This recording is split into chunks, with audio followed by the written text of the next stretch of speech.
Funding for the Maddy Report is made possible by grants from the California Emerging Technology Fund, leaders in the quest for digital equity. The James Irvine Foundation, committed to a California where all low-income workers have the power to advance economically. Fresno State Associated Students, Inc., students serving students. BNSF Railway, moving our economy for 160 years. And The Wonderful Company. The Maddy Report is also made possible thanks to contributions from Harris Ranch Inn and Restaurant and E&J Gallo Winery. From the Maddy Institute, the Public Policy Institute for the Valley's 4 public universities, this is the Maddy Report with Executive Director of the Maddy Institute, Mark Keppler. Welcome. Are state and local governments doing enough to help businesses remain competitive and ensure that economic opportunities exist for all workers? Can we create a more inclusive and competitive economy in a post-pandemic world? Some big questions, but not too big for our guest.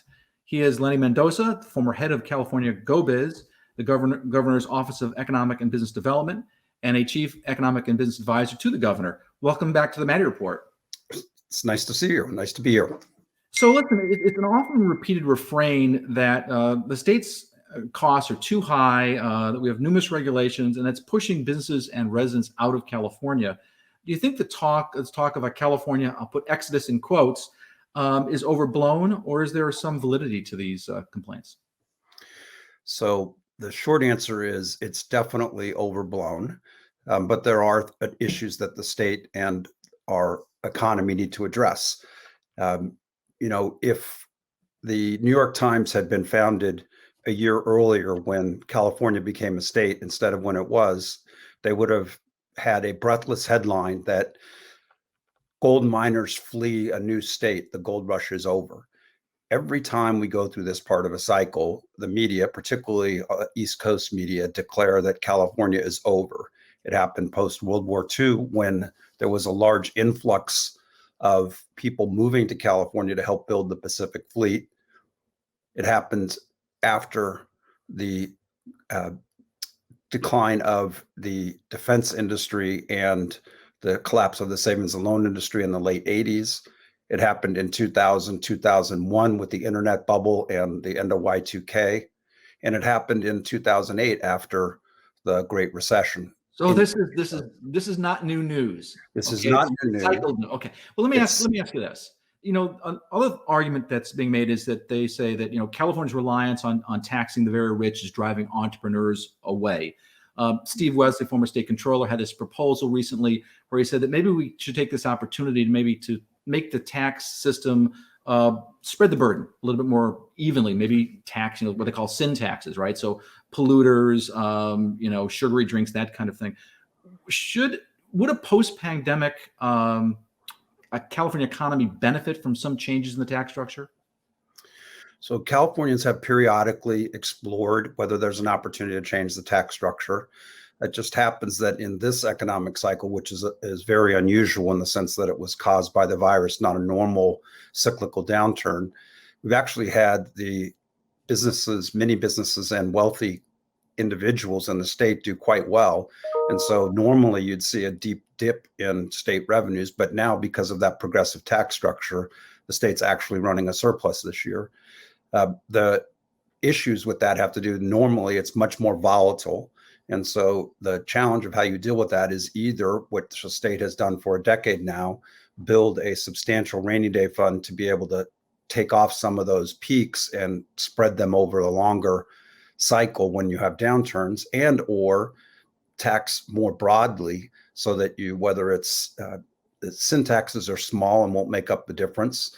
If you're really going to do it, it's either going to, at scale, it's either going to have to be services taxes of some sort, which are very complicated. Are you going to tax healthcare, for example? Or it's issues around a broadening of the real estate tax base, which again was on the ballot this last year and voters turned it down. So, in concept, I'd like to have a different tax structure that's smoother and less volatile with the economy. In practice, it's extraordinarily difficult to do politically. Right. There's a reason why they refer to it as the third rail of politics, right? Right.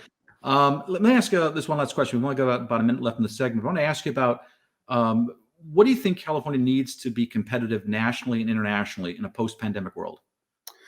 So the issue around California's competitiveness has to do with how attractive is it a place to live, start, and grow businesses.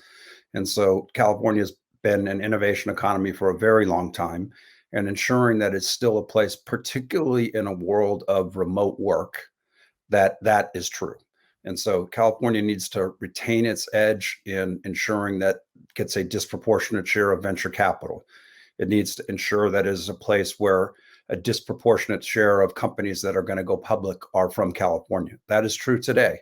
At least as of the last time I checked, there are something like 230 companies that have not yet gone public that are in the process, venture-backed companies of over $1 billion in market cap. 132 of those are in California, 132 out of 230. Wow. 5 are in Texas.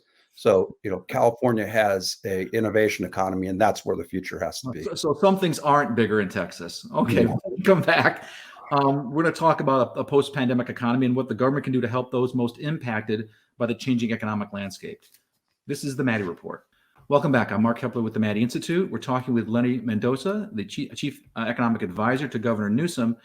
Californians with lower educational attainment and income seem to have been the most hurt economically by the pandemic. What is the chance that they're going to see their jobs permanently replaced by technology, or they're going to be seeing jobs in this new kind of gig-based economy? It seems like those trends have kind of only accelerated with the pandemic. No, they have. This is, as many have called it, a K-shaped recovery, where the top of the economic strata are doing pretty well. And if you're in technology-oriented business, you're doing very well. And many essential workers, and particularly those in California in the hospitality and travel and tourism related and local retail businesses, have really struggled, in-person service businesses. Some of those will come back as part of the natural economic recovery. There were 500,000 jobs lost in travel and tourism alone. California is still a very attractive place for people to come to visit, and many of those will come back. Others are going to be challenged through increased remote work, through automation, through increasing consumer comfort with purchasing online. And so it's going to be a big challenge to ensure that the recovery is one that not only makes up what was lost, but helps ensure that we have an economy that works even better. Yeah, and we start thinking about, the workers that are being most impacted. It seems like, I'm just wondering what you think about whether the COVID pandemic has not so much changed what needs to be addressed, but really clarified those needs that have just long existed. No, I think it has, for the most part, clarified and accelerated trends that were already underway. When we were launching the Future of Work Commission a little over a year ago, before the pandemic, we were talking about the sorts of trends that we thought would take a decade to play out. And in many cases, they played out in months rather than years. And so the acceleration of those trends, where if you happen to have the right skills, educational background, right geographies, and unfortunately, in many cases, the right demography, you're doing okay. And if you're not, it's challenging and it's not getting easier. So you're right. It did, in fact, accelerate many things that were already underway. I'm wondering, do you see this more as an opportunity gap or a skills gap? So I think it is both, but it is fundamentally, and at this point in the cycle, an opportunity gap. We are just short of jobs. There's nothing we can do short of beating the virus that is going to allow travel and tourism and hospitality to come back. So until that happens, we're opportunity constrained. Subsequent to that, and more longer term, we are going to have a substantial reskilling of not only those in the education system, but many adults, to make sure that they've got the requisite backgrounds, experience, capabilities to meet where the jobs are going to be, not just where they have been in the past. Yeah, it seems that that's true. There are some areas where you're going to see growth, in IT, in government, in healthcare. It's a question really of training those folks in those new occupations that are going to be existing. Yes, and retrain. So we are our education systems, post-secondary education systems are in California. Our public education systems and our great private universities are fantastic at training people for the occupations of the future. Sometimes they move a little slower than the world moves, but we've got an enormous capacity there, including our community college system in particular for adult learning. But we're going to have to substantially up our game in that field in particular to make sure that we're preparing people. Yeah, one of the other things we talk about an opportunity gaps is I think about the impact that the pandemic has had on women and generally in childcare in particular. A lot of women are staying at home, taking care of their kids, educating their kids when they're dealing with distance learning. Do you think addressing issues like childcare are part of the answer to closing the economic divide? I think there's no question that having a very serious, and it's not just a state issue, this is a national issue around the care economy and how do we ensure that we don't use our women as our social safety net. Many other countries in the world, particularly in Western Europe, have a much richer and broader safety net so that they have longer periods of paid family leave. They are much more generous in caring for both young children and for aging adults. The United States does not do that very well. And that's why the brunt of this recession, as some people calling it a she-cession, has been on women who not only have to try and earn a living, but at the same time, in many cases, care for younger or elder ones. And doing that all at home is just mind-numbingly difficult. Yeah, so even if you have the skills, if you don't have the opportunity because you're taking care of family members, then it doesn't really matter, does it? Or you're not getting compensated for it. So, you don't get paid to take care of your kids or your elders at home. Right. Good point. But when we come back, what do we do to build a more inclusive economy that works for everyone in a post-pandemic world? That conversation in a moment. This is the Maddy Report. Welcome back. I'm Mark Keppler with the Maddy Institute. We're talking with Lenny Mendonca, a leading authority on the California economy and key chief advisor of Governor Newsom. One aspect of the post-pandemic economy is this kind of shift to a gig economy, one based on-demand delivery of services performed by workers who, with the passage of Prop 22, are now designated as kind of a quasi, I guess, independent contractor. They generally earn less and have fewer benefits than regular employees. And I'm just wondering, is that going to exacerbate the economic divide? I mean, how do you square that circle?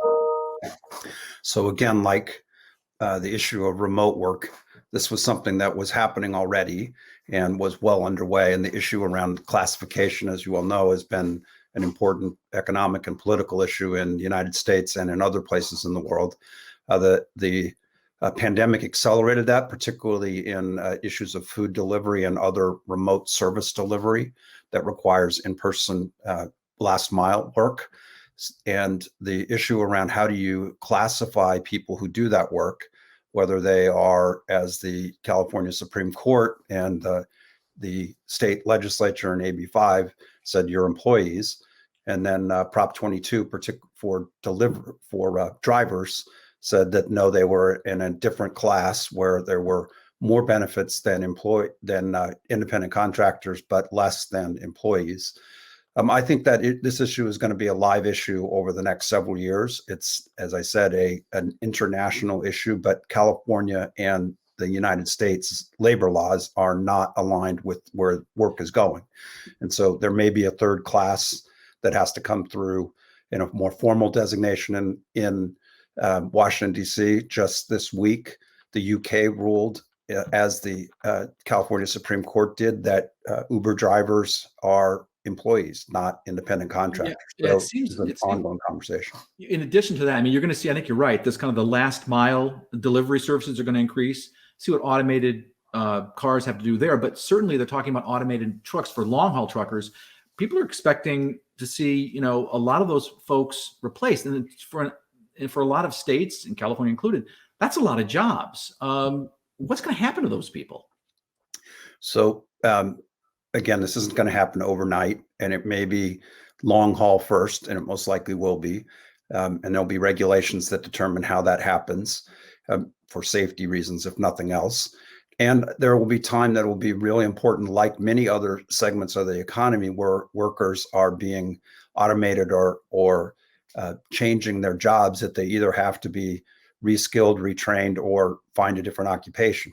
And that is a big category of workers. But again, if that happens over a decade, particularly now at this point in time, we're short of truck drivers. So it's something that isn't going to happen overnight. It will be a really important issue for folks like the Teamsters Union And it will be an important issue to make sure that we don't just say, well, that's their problem. We have to be really thoughtful about people who lose their jobs, and how do we ensure that they have opportunities.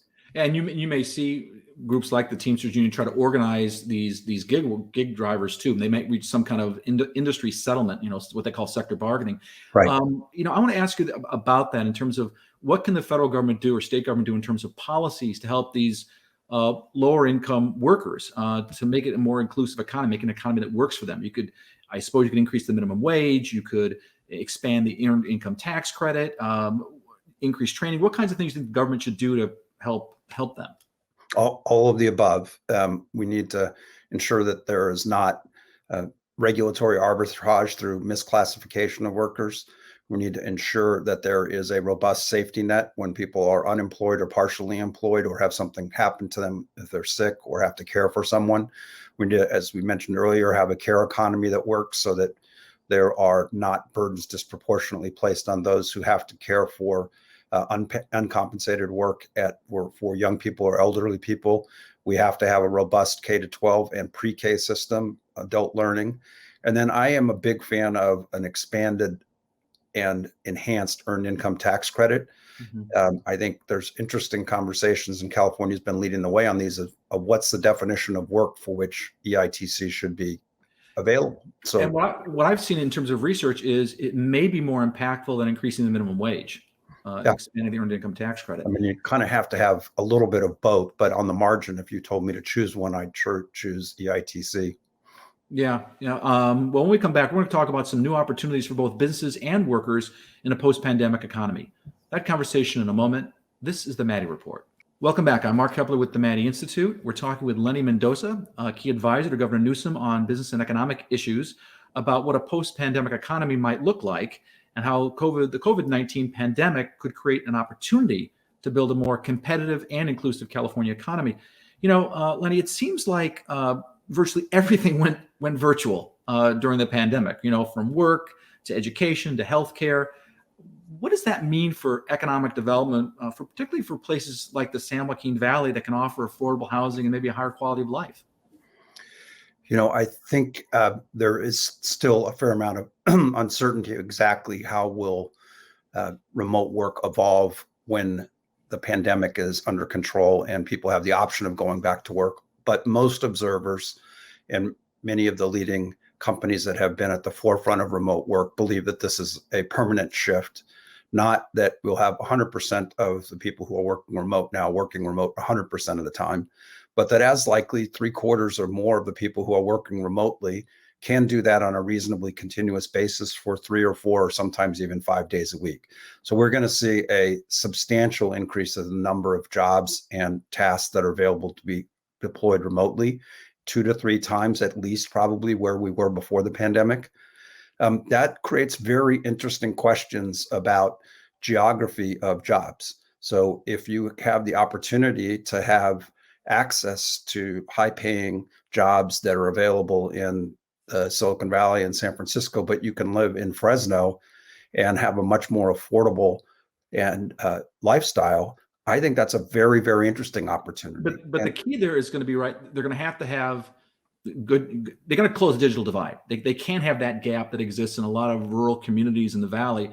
That's got to be addressed. Chattanooga, Tennessee did a really interesting project to make sure that they were really wired, and as a result, attracted businesses there. So I would think, given the digital economy, this is going to be really important for the region.